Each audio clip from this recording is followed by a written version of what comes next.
오늘 우리에게 주시는 하나님의 말씀은 잠언 31장 25절에서 28절까지 말씀, 27절까지 말씀입니다. 잠언 31장 25절에서 27절까지 말씀입니다. 우리 한 목소리로 함께 봉독합니다. 잠언 31장 25절에서 27절까지 말씀입니다. 능력과 존귀로 옷을 삼고 후일에 웃으며 입을 열어 지혜를 베풀며 그의 혀로 인애의 법을 말하며 자기의 집안일을 보살피고 게을리 얻은 양식을 먹지 아니하나니. 아멘. 할렐루야. 오늘도 좋은 날입니다. 하나님 주시는 은혜가 오늘도 여러분과 함께 하기를 축원합니다. 이솝 우화에 나오는 토끼와 거북이 이야기, 여러분도 알고 계시죠? 경주를 하는데 이길 거라고 생각한 토끼가 낮잠을 자다가 그만 거북이에게 지고 말았다 하는 이야기이죠. 어떤 경우에도 자만하면 안 된다 하는 교훈을 우리에게 주고 있습니다. 그런데 속편입니다. 너무나 억울한 토끼가 다시 한번 경기를 하자고 제안을 합니다.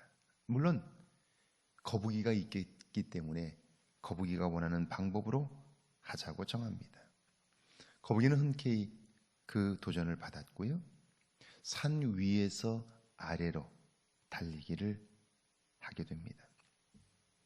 앞다리가 짧은 토끼는 위에서 아래로 내려오니까요, 제대로 뛰지 못하고 구르게 되고요, 또 지고 말았습니다. 억울한 토끼가 다시 도전을 하자 거북이가 말합니다. 너는 나에게 결코 이길 수가 없어. 이유는 나는 너를 이기는 법을 알아. 그렇게 말합니다. 거북이는 토끼를 연구했고요, 그를 넘어서는 방법을 이미 터득한 거예요.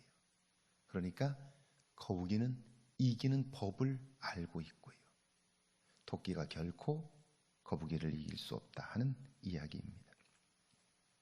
현숙한 여인은 훈련된 성실함과 주변에 대한 관찰과 배려, 중요한 순간에 결정하는 용기를 통해서 자신의 삶을 가꾸는 거예요. 가정을 세우고 이웃을 살립니다. 이런 모든 것들을 능력이라고 부를 수 있죠. 그런데 이런 능력은 선천적인 것이 아닙니다. 다윗이 골리앗을 향하여 호통을 치자 두려워하던 사람들이 놀랐습니다. 그 소문이 사울 왕에게까지 전해졌고 왕이 그를 불렀습니다. 그런데 보니까 그가 소년이에요. 실망한 왕이 너는 그 사람과 싸울 수 없다고 말하자 다윗의 대답입니다. 주의 종이 아버지의 양을 지킬 때에 사자나 곰이 와서 양떼에서 새끼를 물어가면 그것을 치고 그 입에서 새끼를 건져내었고 그것을 쳐 죽였나이다. 그렇게 대답해요. 매일의 삶을 통한 훈련이 그를 탁월하게 만든 것이죠. 능력과 존귀로 옷을 삼고 후일에 웃을 수 있는 것은 매일매일 경건한 훈련의 결과인 것이죠. 그러니까 다윗은 그가 생업을 위하여 하고 있는 그 일 속에서 매일매일 훈련했고요, 그 훈련을 통하여 탁월함을 준비했던 것이죠. 훈련의 결과였다는 말입니다. 입을 열어 지혜를 베풀며, 이 말은 그러므로 매일 자신을 돌아보며 훈련을 했다는 말이고요, 그럴 때에 하나님의 도움을 구할 수 있지요. 지혜를 얻음으로, 지식의 삶에서 지혜의 삶으로, 그러니까 갈등과 그리고 고민의 지식, 여기에서 믿음의 견고한 영성 있는 삶으로 변모될 수 있었던 거죠. 사울 왕 앞에선 다윗이 당당하고 자신 있게 말할 수 있었던 이유도 바로 그는 매일의 삶 속에서의 경험들을 통해서 하나님을 만났고요, 그리고 하나님을 만남으로 내가 누구인가를 알게 된 거예요. 사울 왕 앞에선 그는 아주 분명하게 고백해요. 주의 종이 아버지의 양을 지킬 때에 그는 자기 자신의 존재를 주의 종, 이라고 고백해요.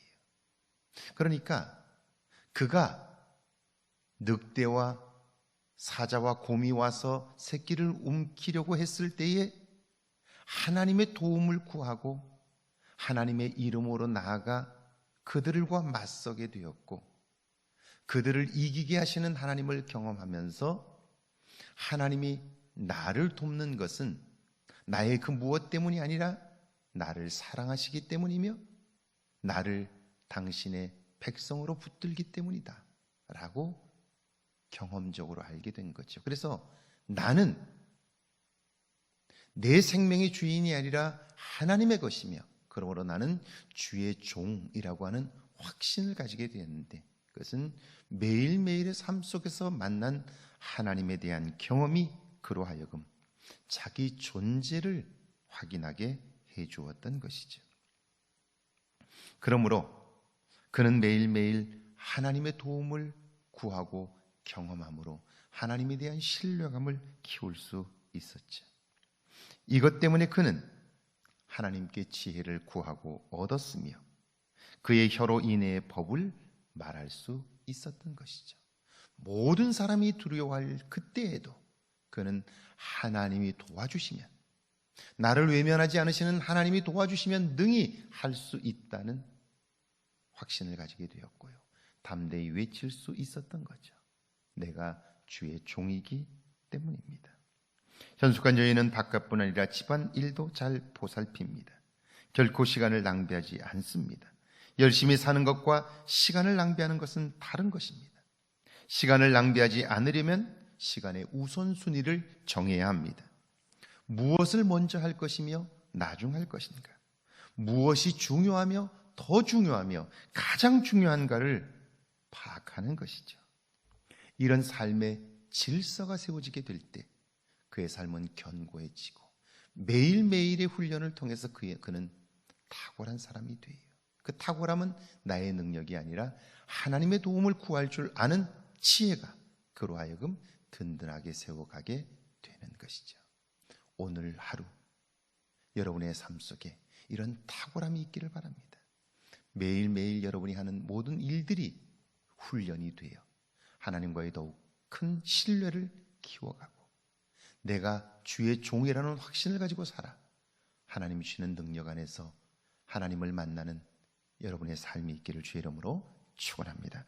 우리 두 가지 제목으로 함께 기도합니다. 매일의 삶이 나를 성장케 하는 훈련이 되게 해달라고요. 삶의 질서가 내 안에 세워지게 해달라고요. 함께 기도합니다.